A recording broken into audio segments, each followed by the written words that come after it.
Radio Raheem here with Dylan White.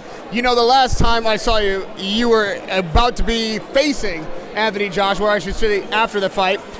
You're on that card again. You haven't fought since. For the fans who don't know the story in between, talk to me about what's transpired since you stepped out of the ring that night until today. Rephrase that, please. What happened since the fight with Anthony Joshua up until today? Why we seen you in the ring? I've had like 2 shoulder surgeries. I had major problem with my shoulders before the fight. But you know, I'm a warrior, man. I turned up, I got in there, and you know, my shoulder was so bad. I was this close to pulling out the fight. Then I had an option of to take 2 cortisone injection in my shoulder to numb the pain enough for me to go and fight. I went in the fight. In the second round, my shoulder popped. As soon as I threw the left hook, my shoulder popped. And my coach wanted to pull me out in the third, but I went through the fight, carried on. I said to him, listen, I want to keep fighting. I fought on, and then after my shoulder got worse and worse. And you know, so since then I've had operations, 7 weeks of strenuous rehab. So I'm back, I'm feeling good, and I'm ready to rock. You know what I mean? As you can see, I was letting good punches go in there today, good hard strong punches, so it feels good. I can't wait to get in there and test it out and see what it's like, you know? Well, nobody knew, I guess, except for you and your camp, what you were going through with the shoulder before the fight. During the fight, how do you think it affected you and changed the outcome? Adrian and Joshua knew, you know what I mean? Even Adrian, I spoke to him, he said, listen, we knew you had problems with your shoulder anyway. But you know, it was common knowledge I had problem with my shoulder from before, from a Fort Custer, Brian Minto, you know what I mean? But you know, that's life, man. I had a simple choice. Pull out and let millions of people down. I show up and fight. You know, I mean, I still believe I had enough to beat him. And I almost beat him, you know what I mean? And it was a 50-50 fight up until I got exhausted and my shoulder went and I got caught, you know what I mean? But that's heavyweight boxing. There's only one heavyweight that retired in the whole of boxing undefeated. And, you know what I mean? He fought a lot of old men and a lot of guys past that. And I was on Rocky Marciano, you know what I mean? You know, so it's heavyweight boxing, one punch, and that's it. You know what I mean? You have to just concentrate. You know what I mean? And that's it. You miss your concentration up for 1 second, and that's it. You know what I mean? You stop. There was a lot of anticipation with your Joshua fight, and afterwards people gave you credit. You know, you talk about undefeated fighters. The undefeated fighter who's most recently retired undefeated, Floyd Mayweather. He got buckled by Shane Mosley, and Shane to this day still trumpets that as somewhat of a victory.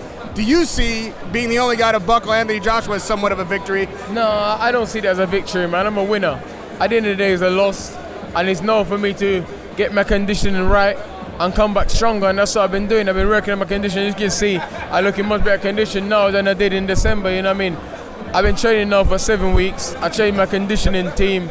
I'm working with Loughborough University, and the boys at Equilibrium Total Balance, so it's going good. I feel good. I made this transformation in 7 weeks. I blew up to like almost 270 pounds because I was off for 4 months. I couldn't do nothing. So yeah, I was a little bit depressed. I couldn't train. I couldn't do nothing. I was just eating and whatever. You know what I mean? I'm down to like, I think 250 or 248 or something now in 7 weeks. I mean, this conditioning stuff is working. It's paying off. I'm doing a more scientific approach, and I feel good, so I can't wait to see what's going to happen in the next 6 months, you know, or look or feel, you know. You know, every fighter I talk to says boxing is mostly mental. You talked about being depressed, putting on the weight because you couldn't train, coming off a loss at that was so anticipated. How did you mentally recover? We see that you're physically back. How did you mentally get game? I'm mentally strong, man. If I was mentally strong, I'd have quit the fight in the second round. My shoulder went. But that's me. I was born a warrior, and I'm going to be a warrior until the end of my career, you know what I mean? Now, you know what I mean, I got boxing skills. I'm going to start using my boxing skills a bit more, being a bit more patient, taking my time a bit more, be a bit more precise and stuff. But I'm a warrior, you know what I mean? I'm going to fight, you know what I mean? Whatever fight I'm in, I'm always going to try and make a fight of it. But just to be a bit more smart, I'll be a little bit more patient, take my time a bit more, that's all. You know, you said that Ed Hearn admitted that he knew you had a shoulder injury, which means that Anthony Joshua knew, and that's an advantage for them. Do you feel like you deserve a rematch on those grounds, and is that something that they would be willing to talk to you about, if they talk to you about? The rematch is there. Like I said, listen, I thought to myself, I lost there, I looked at what was wrong, my conditioning wasn't great, I had injuries, I take myself away from boxing, I sorted those out, and I'm willing to work my way back up. I'm here to fight. I want to fight these guys, you know what I mean? But the fight's there. It's a good fight because it's rivalry. It's genuine rivalry.